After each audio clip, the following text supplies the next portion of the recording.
My girlfriend poured hot coffee on my $7,000 gaming PC. Because I didn't want her to go to her ex's birthday party, I dumped her and sold her expensive bag that I bought, then filed a case against her. Now she is alone and suffering. Hi Reddit. My friend really insisted on me writing about it since he thought it is very Reddit coded. So here you go. I honestly wanted to get it out of my chest. My girlfriend poured hot coffee on my 7K gaming PC because I didn't want her to go to her ex's birthday party. So I went all in to destroy her. Keep reading to know how it went. I was a regular guy with a 9 to 5 and one expensive hobby. I spent months piecing together a ridiculous PC. I didn't live in the chair. I hopped on with the guys once a week and that was it. The rest of the time I went outside, stretched, ran errands, paid bills and taxes, just normal life stuff. It wasn't an addiction. It was my version of a garage project or a weekend sport, something I built with my own hands and brain.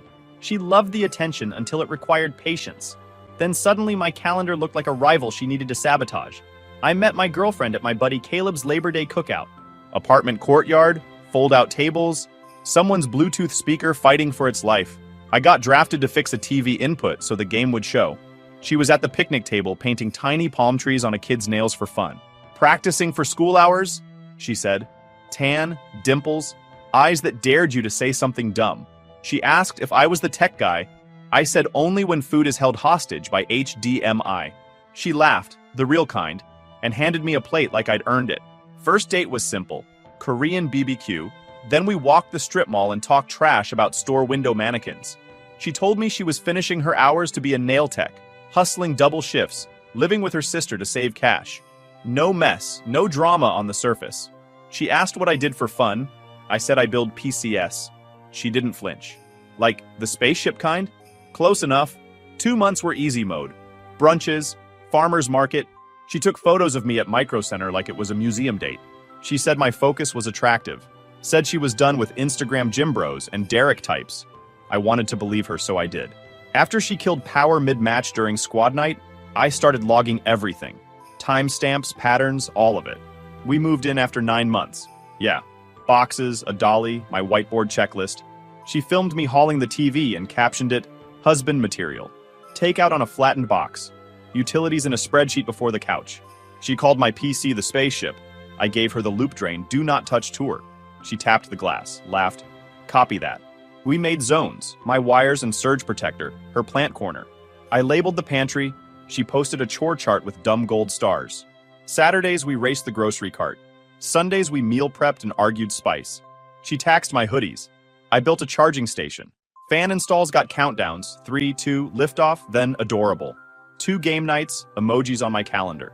For a while it felt like we were building a life. That word aged badly, but I was all in. Symptoms start small. Calendar blocks accidentally disappear. My Friday slot gets overwritten by a sudden family thing. Jokes turn into tiny digs that land like parking tickets. My whiteboard plans get rewritten as couple plans. She FaceTimes for practice with the camera on me when I say no. My chair shows up in her selfies captioned, his second wife. A dongle goes missing, and it's somehow my fault. She starts introducing my hobby as the toy and me as the IT guy. Nothing blows up, it just erodes. One day she insists we film a TikTok trend called We Listen and We Don't Judge. Fine. I played along, phone on the counter, timer blinking. We listen and we don't judge, I start. Sometimes I leave the toilet seat up. Sorry. She smiles tight, not cute. We listen and we don't judge, she says. On our first date, I stopped by to see Derek before I met you. I blink. What? You did what? It's a game, she says, laughing too quick. Relax. I didn't even know you yet. My stomach does that small drop. Not a scene, just data. She's watching my face like it's content. I nod, end the recording, and set the phone down. Red flag number 1. I tell myself it is okay. It is in the past. Now we are the future. Yeah, this confession wasn't cute. It was free discovery. And I treated it like evidence, not entertainment for future proceedings. However, she starts picking fights when I schedule my weekly game night, then says I'm choosing pixels over people. I point out we live together, and I'm literally present for 6 days and 23 hours out of 7. She says, the math isn't the point, which is always a great sign. One evening, I'm mid-match, headset on, last round. She steps into the doorway. I hold up a finger. 1 minute. She walks behind the desk and taps the power button like she's swatting a bug. Screen dead. Fans wind down. Now I have your attention, she says. I lift the headset. What are you doing? I am helping you. You're like a baby who can't get away from his toys. It's once a week. Once a week you disappear into your spaceship and play make-believe with internet strangers. It's a ranked night. You saw the calendar. Your little calendar, she mocks. Do I book time between diaper changes and nap time? Don't touch my equipment again. She leans on the desk. It's a toy, Evan. You sit there like a toddler with a tablet. It's sad. It's my hobby. It cost real money. You don't have to like it, but you have to respect it. So I need an emergency to talk to my boyfriend? She laughs. Okay, Captain Policy. She moved on to saying that the box gets more affection than I do. Her live audience routine during squad night told me exactly who the main character was, and it wasn't me anymore. I tried to calm her down, maybe it was her cycle talking. I decided to set boundaries. Weekly game night stays. She can schedule date night. I'll put it on the calendar. I even create a shared Google Calendar because I'm truly insane. She says I'm so rigid. Then she cuddles me like the conversation is over. The next day I install a $39 apartment cam in the living room and point it at the desk. Because that's what happens when someone shows you they're unsafe around your stuff. I didn't announce it with a trumpet. It's a brick-sized cube that looks like a diffuser. I tell her it's for package theft. She says, we live on the 3rd floor. I say porch pirates climb. She shrugs. We move on. The gaslighting ramps up. She mocks my group chat. She reads a message over my shoulder and says, tell your friends to touch grass. I let it slide because I wanted to be the adult in the room, and not the angry guy she would paint me as. I tracked time of day arguments like a weirdo scientist. Every fight was 7:30 to 9:15 on nights she knew I had matches. Pattern noted. Back then, I thought she was only a clingy girl that only wanted me for herself. Turns out she is only an attention bee. A week later, she does this thing again when she wants all of the attention on her. It is squad night. I'm in Discord with Caleb, Omar, and Ty. Loadout screen up. She wanders into the living room with her phone recording and a fake TV host smile. Say hi to the internet, boys, she chirps, loud into my mic. My baby can't come to dinner because he has to protect Pixelland. Ty. Yo, who is that? She snatches my headset, presses it to her ear. Hi, Ty. Do your moms know you're up this late? She giggles at herself, then turns her camera to my monitor, catching our tags. Look, Viper, Talon, and Ghost. Adorable. Jasmine, stop, I say, low. We're in a match. Caleb tries to buffer it. Hey, Jasmine, we're starting. She doesn't stop, so I take the headset. I mute myself. Enough. Why? Your friends already know you're a baby. Into the mic. Wow. Do you guys ever talk to women? Guys, you have to touch grass. We lost the round. We reset. I unmute, even voice. Don't come into squad night like that again. She tosses back. Calm down. It's a joke. And shuts the bedroom door. That night, I was pissed. She came out around 10, makeup off, soft voice on. I'm sorry, I was just joking. Arms around my waist like that fixes latency. I heard the joke, I said. Don't do it again. She nodded fast. Okay, I got carried away. She kissed my shoulder, asked if we were good. Yeah, I said. Not starting World War III in my own living room. I told her it's fine and moved on, but something shifted. Not hate, just different. New label in my head. Not safe around the rig, not safe around the boys. I hopped back in Discord, finished the set, and filed it away. Apology accepted, trust downgraded. A couple weeks leading up to it, she's weird. The phone is always face down. New passcode, client stuff, every time it buzzes. Takes calls on the balcony, whispers, kills location sharing to save battery, starts showering with the phone on the sink like it needs lifeguarding. If I ask who she's texting, it's my sister, a client, or Maya, depending on the day. I'm not the jealous guy, but patterns are patterns. I log it. She's up to something. 12 months in, on a Thursday, she walks out of the bedroom in a dress that looks like a warning label and says she's going to a birthday thing. Whose? Derek. Silence in my skull. The sound of 1,000 brake pads. I say, calm. Hard pass. That's not respectful. She rolls her eyes. Controlling. You're just intimidated because he's social. Cool. Then go. But if you do, we're done. She stares at me like I threw a cat. You can't tell me where to go. I can tell you my boundaries. Go to your ex's party looking like that? I'm out. She pretends to think, does a little, then decides moral high ground is for peasants. She grabs her keys. Before she walks, she detours to my desk like a heat-seeking missile, lifts my mug, and pours steaming coffee over the top of the case. It cascades through the mesh, onto the AIO block, over the GPU, into the PSU like lava finding a basement. Fans hiccup. Something sizzles. That smell? cooked resin and betrayal. She looks me dead in the face and says, "Touch grass." Then she immediately leaves. When the coffee hit the radiator, my sympathy evaporated with the steam. That sound rewired my priorities instantly and permanently. I didn't shout, didn't chase, didn't post a TikTok crying into my sleeve. I unplugged the PC by the cord, set it gently aside like a wounded animal, and pulled out my phone. On my screen, the apartment cam app. Rewind. I watch her walk up. I watch the pour. I watch the steam. The camera is 2.8K. It sees everything. Timestamp, clear face, clear act. I hit save. My heart's doing parkour, but my head is ice. I take photos. I note the exact time. I put on gloves, because chain of custody is a thing, and I don't want coffee on my fingers in case someone wants to be cute in court about the residue. I bag the mug in a Ziploc like a grocery store cop. I pull the SSDs because data matters and I'm salvage hopeful. I stare at the pool inside the case. The custom loop is probably fine. The GPU, motherboard, PSU, and maybe the CPU are in the danger zone. I open the window and let the place air. 11:27 p.m. phone dings. Her sister's story. Jasmine is in Derek's lap, one hand on his neck, kissing him. Clear angle party lights at Derek's birthday. Sticker bouncing, timestamp baked in. I screen record, grab stills with the username and time visible. Save to cloud. Now I want revenge not because she jumped in his arms so fast, but because she did that after she destroyed my expensive PC.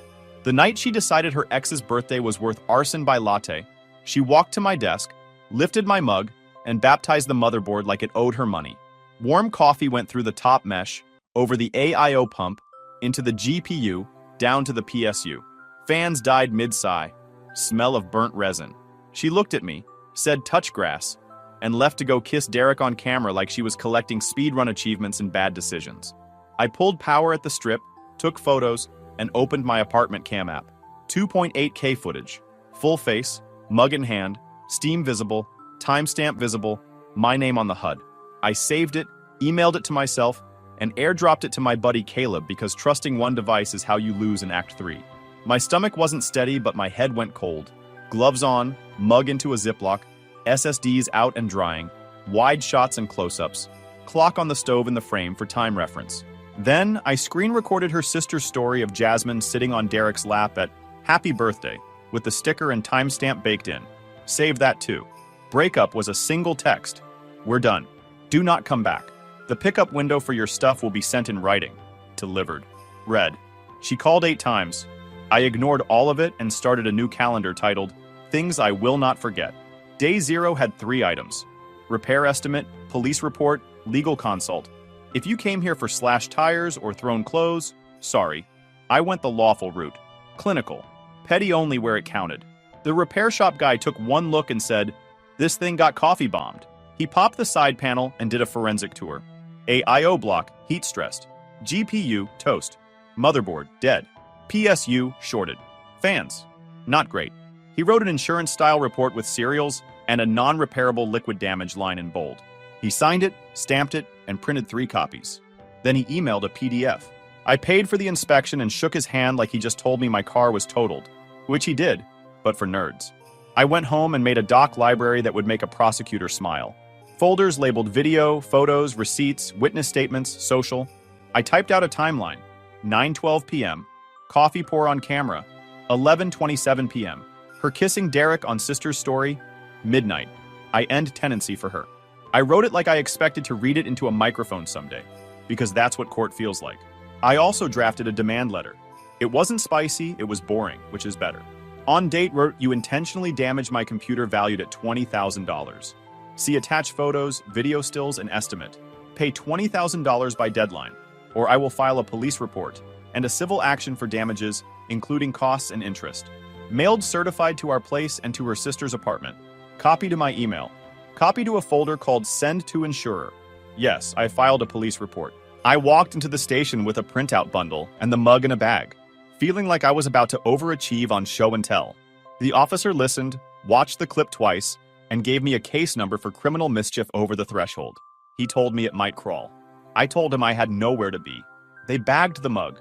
I left with a report number and that calm feeling you get after you torque down the last bolt on a project car. Certified mail, body cam phone mounts, third-party witnesses, boring, yes, But boring wins courtrooms the way cardio wins fights every time. We weren't co-tenants. My lease, my name. She moved in later as a guest, then a we'll see, then a we. In my state, that makes her an occupant who needs a formal notice to leave. I called a tenant attorney because I wasn't trying to freestyle housing law off vibes. He confirmed, serve a written notice to quit revoking her permission to live there. If she doesn't leave, file an unlawful detainer. Sheriff handles the lockout with a court order.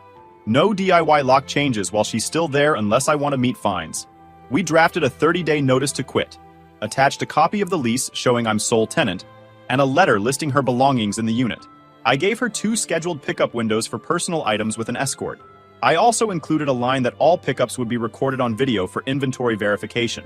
Process server hand-delivered it while I was at work. He sent me a photo of her accepting it, time-stamped. I almost framed the JPEG. She texted me half an hour later. Jasmine, you can't evict me. I live there. Me. You're an occupant. Your license to occupy has been revoked. All communication now through email. Jasmine, you are insane. Me. Email only. She tried again at 11 p.m. with a paragraph about controlling. And you don't get to ruin my life because I ruined your toy. I put my phone face down and updated my timeline instead. Paper doesn't care about insults. Renter's insurance exists for a reason. I filed a claim, uploaded my receipts, the estimate, video stills, the police report, and a typed statement. The adjuster asked pointed questions. I answered like a man who had every serial number memorized. A week later, they approved the claim minus a deductible. I didn't need online applause. I needed a check and subrogation letters with her name on them. They sent both. I bought replacement parts and a new GPU at retail without crying. The spaceship would fly again, just leaner and with more Noctua. I also retained a civil attorney for the tort claim. She was surgical, the kind who smiles with her eyes and likes paper more than people. We had a consult. I slid a binder across the table. She flipped through, nodded, and said, "This is going to be fun." We filed a civil complaint for intentional property damage and conversion. Not small claims. The amount was too high. The complaint included exhibits: the video still, the repair report, the demand letter, the certified mail receipts, the police case number, and a witness statement from my friend Caleb about her prior power button tap to get a tension incident as pattern evidence. We pled for damages, costs, and interest. The clerk stamped it. My attorney smiled like it was a perfect cut in a woodworking video. The process server delivered the lawsuit to Jasmine the same week he delivered the notice to quit. He texted me "served" with a timestamp again. I almost Christmas carded this guy. I didn't just sell the bag. I liquidated it like an asset. Took it to a consignment spot that scans serials and UV stamps receipts. They verified the model, pulled comps, and wrote a buyout number that matched my spreadsheet. I signed, took the check, snapped photos of the counter screen showing SKU, date, and my ID. Deposited it, tagged the entry mitigation with the police case number, and sent Jasmine an itemized credit against what she owed. Not a flex. Documentation. A gift isn't a gift until delivered. This one wasn't. It reduced damages and funded a cleaner rebuild later. She showed up with her sister and a tote bag. I had a neutral third party present, the building's security guard, because I was not trying to be a one-man reality show. I set up my phone on a counter mount and hit record. She walked in like she was the lead in a courtroom drama. "I'm here for my things," she said to the camera like it owed her rent. I had boxes ready. Clothes, shoes, makeup case, random bathroom hardware. I had a printed inventory checklist. She scanned the living room and zeroed in on my desk. "Where's my purse?" "Not your purse," I said. "It was mine. You never took possession. I sold it to cover costs and deducted it from your balance. You'll get a statement in the mail." She laughed, the mean kind. "You sold my gift that you never gave me." "Correct. Because it wasn't your gift yet." She grabbed a hoodie. "This is mine." It wasn't. It was my team hoodie, embroidered with my gamer tag. I opened a binder with photos. Me wearing it, time-stamped months earlier. "Not yours." She rolled her eyes. "You're unbelievable. I'm meticulous." She packed her tote, stormed out, and posted a story in the parking lot that I didn't watch. Her sister gave me a look like I'd just told a kid Santa clocked out. I closed the door and updated the inventory. I also printed a new photo of my desk for the file. The judge's brain eats timestamps for breakfast. She didn't move the rest of her stuff. She didn't hand in keys. She didn't acknowledge the countdown. The 30-day notice matured like cheese. I filed an unlawful detainer complaint the next morning before work. You know what's not cinematic? Unlawful detainers. You file, the court sets a hearing, you hire a process server, They deliver summons and complaint. The other side has a few days to respond, then you're in front of a judge explaining why you want your space back. It's like waiting at the DMV, but every number called is a person who thinks rules are a suggestion. Hearing day, she arrived in a blazer that still had fold lines. Her "I live there" speech was ready. The judge wasn't interested in speeches. He wanted facts. "Are you the named tenant on the lease?" he asked her. She opened her mouth. My attorney raised the lease. "No, Your Honor." "Do you pay rent directly to the landlord?" She looked at me like I'd betrayed her. "He pays, and I—" The judge held up a hand. "The question is simple." She closed her mouth. "Did you receive a written notice to quit?" he asked. My attorney raised the proof of service. He stared at her. "You're not on the lease. You don't pay rent to the landlord, and you received notice. Judgment for possession to the plaintiff. Writ will issue." Bang. Next case. The sheriff posted a notice on my door with an execution date in bright letters. The lockout would be in 5 days. Jasmine texted me a photo of the notice. "You are sick." I didn't answer. I boxed the last of her clutter, labeled it, and slid it to the hall closet. On lockout day, a deputy stood by while the locksmith swapped the deadbolt. Jasmine didn't show.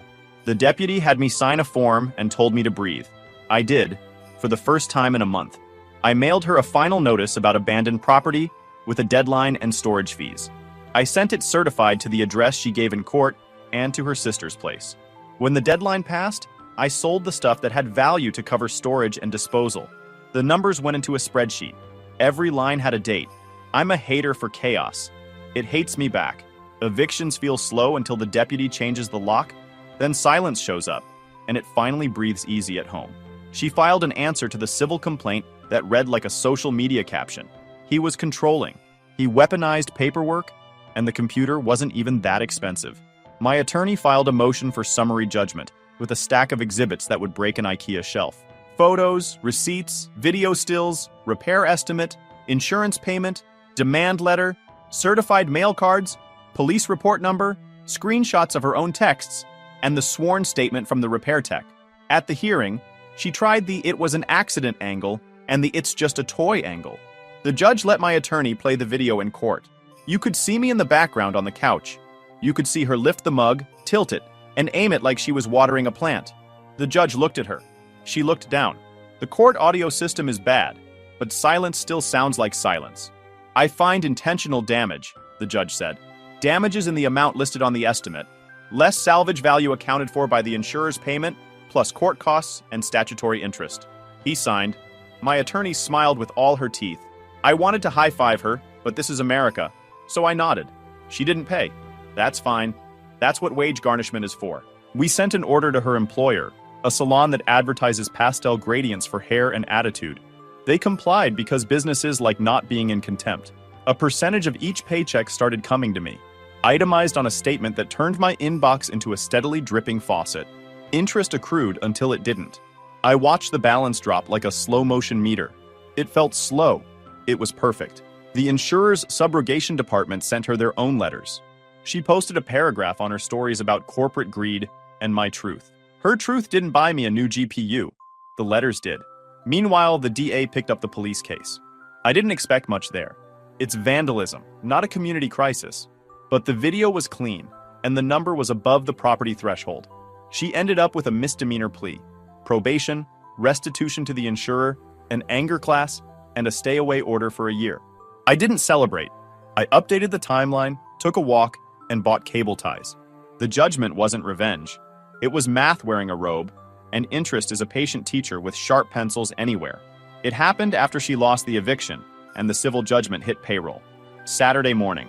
I was carrying a box of desk parts from my storage unit to my car. She stepped out from behind a pillar like she was staging a jump scare in a student film. Evan. She looked tired in a way that makeup doesn't fix. "Can we talk?" "No," I said. I didn't raise my voice.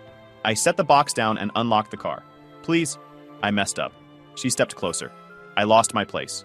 I lost my job. Derek ghosted. My sister is done with me. I can't sleep. I can't think. Can we just rewind and fix it? I'll pay you back. I'll go to therapy. That's a lot of I'm sorry, she said. It came out small. Good, I said. Keep that. It's the only thing here that's free. Her eyes flashed. You don't have to be cruel. I'm not, I said. Cruel would have been letting you keep living with me and killing you by inches while I checked your phone at night. Cruel would have been smashing your stuff, I chose paperwork. She blinked. You loved that computer more than me. No, I said. I loved my peace. You hated that you weren't the center of it. She took a breath like she was about to sprint. If I go on record and say it was an accident, will you drop the lawsuit? I can tell them you're harassing me. We can make it go away. This isn't a negotiation, I said. It's a ledger, and it's almost closed. She reached out like she might grab my arm. I stepped back. Do not touch me, I said. It came out flat. She swallowed. I don't have anywhere to go. You have a sister, I said. You have friends. You had options before you poured coffee on a car you knew I loved. It's a computer. It was my time, I said. And you're out of mine. She looked at the ground. So that's it. That's it, I said. If you contact me again, my attorney will file for a permanent order. I got in the car. She didn't move. I drove away. No music. Just road noise and a weird feeling like I shed a sweater I didn't know I'd been wearing in July. The wage garnishment kept ticking. The salon cut her hours when she missed shifts for court and for, I don't know how to be on time. Eventually, they let her go, due to attendance. She picked up another job at a strip mall nail place that pays cash and posts walk-ins welcome in a font from 2007. The garnishment followed when they went legit. When it didn't, the insurer chased bank accounts. Lenders don't love civil judgments. Landlords don't love unlawful detainers. Word gets around. She moved back with her sister. Derek posted a boomerang with someone new 3 weeks after court. Jasmine stopped posting anything but throwbacks and quotes about growth that read like they were written by a robot trained on false hope. Her sister blocked me, then unblocked me a month later to send a paragraph about being the bigger person. I replied with the docket link and no words. She blocked me again. The friend circle did what friend circles do. Some people drifted my way and said they always thought she was a lot. Others drifted away and said I overreacted. It's amazing how many people want you to set yourself on fire to keep a room warm. The ones who matter stayed, brought pizza, and helped me lift a desk that weighed as much as a compact car. The funniest part was the DMS. Random friends of friends sent me, I heard about the coffee like it was a neighborhood legend. I didn't confirm or deny. I sent a thumbs up and went back to cable management. I don't need strangers to clap for me. I need air I can breathe. When the sheriff signed off on the lockout and the civil judgment started reading like a countdown, I moved. New place with a second bedroom I could turn into a proper office. I painted one wall a calm color because I'm dramatic like that. I built a new desk because I needed a ritual. I built the PC slower this time, more deliberate. Different case with a top panel that laughs at liquids. Same AIO brand because I'm nothing if not stubborn. New GPU, same brand. Twin monitors on a single arm so it looks like a spaceship that is also a responsible adult. By the time I rebuilt, I didn't want apologies. I wanted quiet, reliable mornings and a life that held steady. I mounted the apartment cam again, visible this time, pointed at the desk. Not because I'm paranoid, because I like the reminder. Boundaries aren't suggestions. They're fences that keep the dog inside and the coyotes out. I slept. I woke up. I went to work. I ran. I played with the guys on Fridays. When someone says touch grass, we all hit mute and say our grid coordinates like pilots. Kitchen, living room, office. It's dumb. It makes us laugh. It's our thing. People asked when I'd date again. I shrugged a lot. Then life did its thing. I met someone at a Saturday volunteer event my company runs. The kind where you pack boxes and lift things. Not the kind where you sit in a circle and talk about feelings until the air breaks. Her name is Ava. She was coordinating logistics with a clipboard and a look that says, if you hand me nonsense, I will hand it back. We carried heavy boxes, traded 3 jokes, and said goodbye without numbers. 2 weeks later, I ran into her at the climbing gym. I don't climb well. I climb like an accountant. She climbed like gravity owed her rent. We talked again. She doesn't care about games. She cares that I care about something that isn't her. That's new. That's necessary. We're not putting labels on it. We're not doing couple content. We're doing Wednesday tacos and do you want the last slice and I'm busy Thursday. That's enough. YouTube just dropped this new hype feature. If you're hooked on this story, smash that hype button. It tells YouTube this video deserves to blow up and it keeps even crazier stories coming your way.